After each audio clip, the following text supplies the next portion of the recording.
हैं कि जो नागा साधु होते हैं उन्हें लिंग की नस को तोड़ दिया करते जी हैं। जी जी। तो आप देख सकते हो कि यहाँ पर खड़ेश्वरी बाबा जी हैं जो कि 3 साल से अपनी हठ योग की तपस्या कर रहे हैं।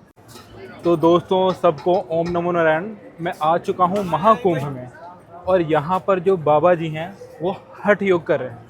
ओम नमो नारायण बाबा जी। ओम नमः। बाबा जी आप कहाँ से हैं? हम तो छत्तीसगढ़ से हैं। आप अभी रहते हैं हरियाणा में। आप छत्तीसगढ़ से और हरियाणा से हैं। तो बाबा जी हठ योग क्या होता है? हठ योग अपना तो नागा बाबाओं की क्रिया ही है। सबसे बड़ा मतलब सनातन धर्म का योग यही है। जो तपस्या पर नागा बाबाओं को जो है सबसे बड़ा तपस्या है। अगर किसी कुछ को अगर आपको भगवान तक पहुंचना है या अपने धर्म की ओर और कुछ करना है सनातन धर्म की ओर, उसके लिए मैं हठ योग जब हम करते हैं तो भगवान को हम क्या संदेश देते हैं कि हम आपको बुलाने के लिए हठ कर रहे हैं? आपसे पहुंचने तक का। पहुंचने के लिए। और बाबा जी जैसे कि आप एक पैर पे खड़े हो तो ये कितने समय से खड़े हो? ये 3 साल मेरे को भी चैत्र नवरात्र में हो जाएगा। और बाबा जी 5 साल का संकल्प है। और इतना समय में कुछ आपको शरीर में तकलीफ कुछ इस तरह का एहसास होता हो? तकलीफ तो बहुत आई। पहले परीक्षा बहुत भोलेनाथ 3 बार ले चुके, पूरा फोड़ा हो गया था, पानी निकाला गया हॉस्पिटल से डॉक्टरों द्वारा। बहुत तकलीफ। तो बाबा जी मैं देख पा रहा हूँ कि इतना कठिन तपस्या हर किसी की बस की बात नहीं है। तो आपको ये तपस्या के लिए कहाँ से इतना वो साहस मिलता है? सब गुरु महाराज की शक्ति है, गुरु महाराज को अर्पण है, सब गुरु महाराज के द्वारा है। तो दोस्तों बाबा जी 3 साल से खड़े हैं और ये हठ योग का एक मतलब तपस्या कह सकते हैं। तो बाबा जी धन्यवाद, आपने हमें इतना अपना कीमती समय दिया। तो दोस्तों अगर मेरे मुंह से कुछ गलत अक्षर निकले हों तो बाबा जी से मैं इस चीज़ की क्षमा मांगता हूँ। तब तक के लिए ओम नमो नारायण। ओम नमो नारायण। महाराज जी कहाँ से आए हैं आप? मैं हरिद्वार से आया हूँ, उत्तराखंड से। हरिद्वार में मेरा आश्रम है, गंगा के किनारे 12 नंबर घाट में, भारत माता मंदिर के पास। आखिर महाराज जी हठ योग क्या है? हठ योग एक साधना है। हठ योग हमारे ऋषि मुनियों की एक आध्यात्मिक क्रिया है ये, जिस हठ योग से हम की भगवान की प्राप्ति पा सकते हैं जल्दी। वैसे हठ योग में थोड़ा कठिनाई होती है, तपस्या करने में थोड़ा कठिनाई होती है और बगैर कठिनाई के भगवान नहीं मिलते हैं।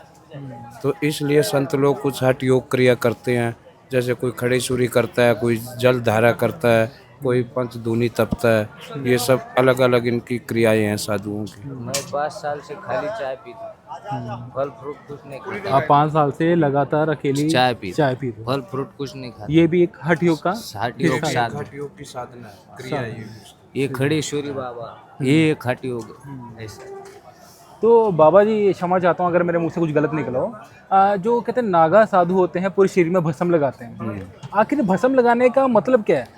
ये एक शिव का स्वरूप है।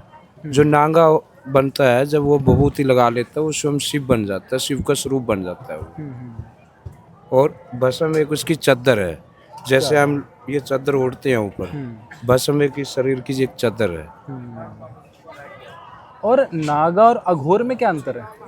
नागा सन्यासी अपना पिंडदान दे के, अपना विजय हवन दे के, अपनी 7 पीढ़ियों का पिंडदान दे के जब नागा होता है।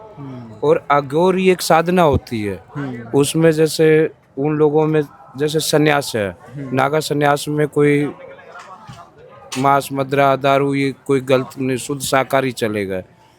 और जैसे अघोरी में थोड़ा मांस वगैरह भी खा लेते हैं, दारू वगैरह पी लेते हैं। तो वो साधना है तो उनके लिए अच्छी है, बाकी भगवान के लिए वो साधना नहीं अच्छी है। भगवान अपनी सात्विक साधना को मानते हैं।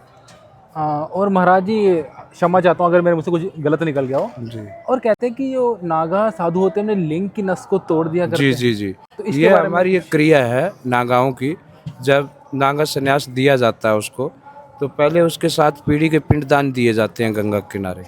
फिर उसको दंड कमंडल दिया जाता है, उसके बाद में ध्वजा पे लेके उसको नागा बनाया जाता है। उसके नस को 3 झटका दे देते हैं तो वहाँ से उसकी नागा की पदवी हो जाती है। तो तोड़ने का अर्थ इस दुनिया से परे रहना है? परे रहना। हाँ, सिर्फ भगवान का उसमें, गुरु महाराज की उसमें रहना। तो दुनिया में ही है पर एक परमात्मा को लीन में रहना है, मतलब ऐसे संसार की माया में नहीं रहना। तो शुक्रिया महाराज जी। ओम नमो नारायण। तो आप देख सकते हो कि यहाँ पर खड़ेश्वरी बाबा जी हैं जो कि 3 साल से अपनी हठ योग की तपस्या कर रहे हैं। तो सबको ओम नमो नारायण।